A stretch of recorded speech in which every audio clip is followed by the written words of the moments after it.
Selamat pagi. Hai. Apa kabar? Luar biasa. Senang.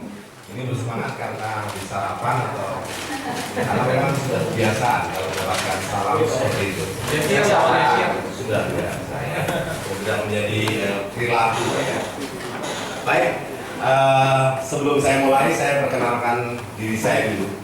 Nama saya Raden Satriadi. Sebetulnya saya juga Raden Risi juga pakai nama Raden. Tetapi itu nama band. Nama saya sebetulnya kalau di KTP memang Raden Satriadi. Cuma yang sering saya pakai adalah R Satriadi. Lalu mulai 3 tahun ini baru saya pakai nama Raden. Ketika saya nulis di koran ataupun di majalah, saya pakai nama Raden supaya memang unik gitu kan. Yang jadi pertanyaan pertama biasanya kok nggak ada kumisnya gitu kan.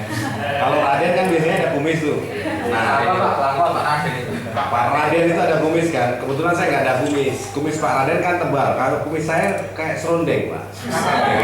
Pak, saya wakili Pak. Kenapa? Saya wakili. Kalau Bapak kumisnya indah Pak. Gitu kan. Kumis saya nggak jelas gitu kan. GJ. Nah, pekerjaan saya sehari-hari, saya sebagai seorang trainer dan juga hipnoterapis. Gitu kan. Saya di Malang punya satu klinik sederhana yang mencoba membantu orang-orang untuk mengatasi penyakit psikomatisnya. Jadi penyakit seperti cemas, fobia, minder, nggak pede dan sebagainya. Stres Pak. Stres, gitu kan. Dan yang stres itu akhir-akhir ini banyak sekali yang datang, mulai dari mahasiswa sampai kepala rumah sakit, direktur rumah sakit datang ke tempat saya, ya stres. Gitu. Nah, ternyata semakin banyak stres, semakin banyak kesempatan saya mendapatkan. Ya contohnya kan Nestle kan semakin KB susah dibendung kan susu semakin laku kan. Nah, itu. Jadi ketika saya misalnya naik mobil atau pas naik sepeda motor di Malang jalan macet gitu kan, orang pada wah macet nggak enak Malang, tapi saya tersenyum. Macet berarti kan banyak orang stres nih, gitu ya. Saya punya kesempatan membantu mereka, ya, seperti itu. Karena toh sebetulnya di klinik kami itu juga tidak terlalu komersil. Artinya kenapa? Saya ikhlasnya. Saya akan ngomong angka tertentu ketika saya melihat orang itu layak saya omongi angka. Gitu kan. Ketika yang datang adalah seorang mahasiswa yang mau ujian skripsi tapi tidak punya duit gitu kan, ya kan saya ngomong gitu kan. Bahkan ada mahasiswa yang, Pak, saya kayaknya butuh terapi. Oke, saya ini mau skripsi, saya tidak berani maju ujian. Tolong saya diterapi. Oke, datang aja ke tempat saya. Berapa biayanya? Oh, Anda mau tahu biayanya? Saya sebutkan angka. Waduh Pak, ya nggak jadi Pak. Loh, kenapa? Saya nggak mungkin punya uang Pak. Oh, saya ini mahasiswa, orang tua saya jauh. Terus gimana? Ya udah nggak jadi. Gara-gara kamu nggak punya uang, kamu nggak bisa ujian skripsi, nggak bisa terapi.